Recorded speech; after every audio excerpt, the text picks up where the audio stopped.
Qatar ഒരുപക്ഷെ എവിടെയൊക്കെയോ നെതന്യാഹുവിന് നേരെ തിരിയുന്നോ അല്ലെങ്കിൽ നെതന്യാഹു ഖത്തറിന് നേരെ തിരിയുന്ന ഒരു സാഹചര്യം ഒക്കെ തന്നെ ഉണ്ടായിരുന്നു. ഇപ്പോഴിതാ ഖത്തറിന്റെ ആ പ്രധാനപ്പെട്ട ആ ഇടപെടലോടുകൂടി ഒരു പ്രധാന സംഭവവികാസം ഗസയിൽ അരങ്ങേറുവാൻ പോവുകയാണ്. ഗസയിൽ ചോരപ്പുഴ ഒഴുകുന്നത് തുടരുകയാണ്. ഇസ്രായേൽ ബോംബിംഗിൽ നിരവധി ഫലസ്തീനികൾക്കും നേരെ തിരിച്ചും ഇസ്രായേലിനും നഷ്ടം മാത്രമേ സംഭവിക്കുന്നുള്ളൂ. യുദ്ധം നിർത്തണമെന്ന ആവശ്യം ശക്തമാകവേ അതിന് ഇസ്രായേൽ തയ്യാറായിട്ടില്ല എന്ന പലരും പറയുകയാണെങ്കിലും പ്രധാനമായും നെതന്യാഹു അതിന് തയ്യാറാകുന്നില്ല എന്നാണ് ഏറ്റവും ഒടുവിൽ വരുന്ന റിപ്പോർട്ടുകൾ.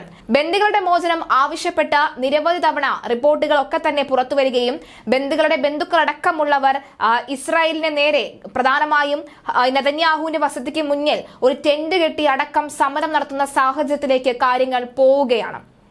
നേരത്തെ ഗീവ് ദം ബാക്ക് എന്നായിരുന്നു അവരുടെ മുദ്രാവാക്യമെങ്കിൽ ഇപ്പോൾ അത് അങ്ങനെയല്ല, യുദ്ധം നിർത്തൂ എന്നതായിരുന്നു, അല്ലെങ്കിൽ വെടിനിർത്തൽ അവസാനിപ്പിക്കൂ എന്നതാണ് അവരുടെ മുദ്രാവാക്യം പ്രധാനമായും ഇസ്രായേലിൽ നിന്നും ഉയരുന്നത്. പക്ഷേ നെതന്യാഹു ആവർത്തിച്ചു പറയുന്നു ഇപ്പോൾ വെടിനിർത്തൽ സംഭവിച്ചാൽ അത് ഹമാസിന്റെ വിജയമായിരിക്കും എന്ന്.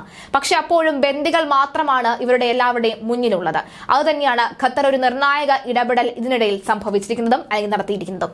അന്താരാഷ്ട്ര സമ്മർദ്ദങ്ങൾക്കിടെ ഗസയിൽ ഇസ്രായേൽ 2 മാസത്തേക്ക് യുദ്ധം നിർത്തുമെന്ന വിധത്തിൽ വാർത്തകൾ പുറത്തുവരുന്നുണ്ട്. യുദ്ധത്തിന് താൽക്കാലികമായി അവസാനമുണ്ടാകാനുള്ള കരാറ് ഉടൻ പ്രാബല്യത്തിൽ വരുമെന്നാണ് സൂചനകൾ.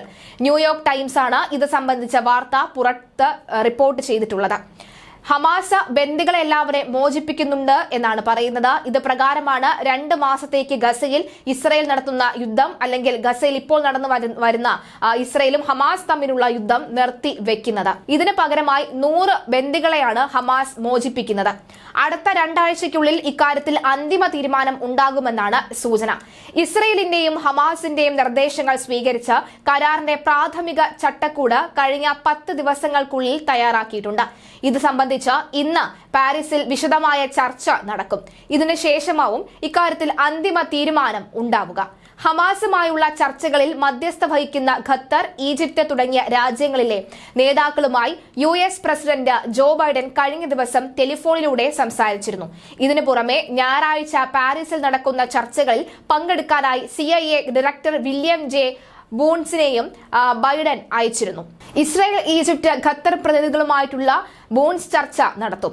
ഈ ചർച്ചകളിൽ പുരോഗതി ഉണ്ടായാൽ മിഡിൽ ഈസ്റ്റ് കോർഡിനേറ്ററിനെ അയച്ച് അന്തിമ കരാറിന് രൂപം നൽകാനാണ് US പ്രസിഡന്റിന്റെ പദ്ധതി.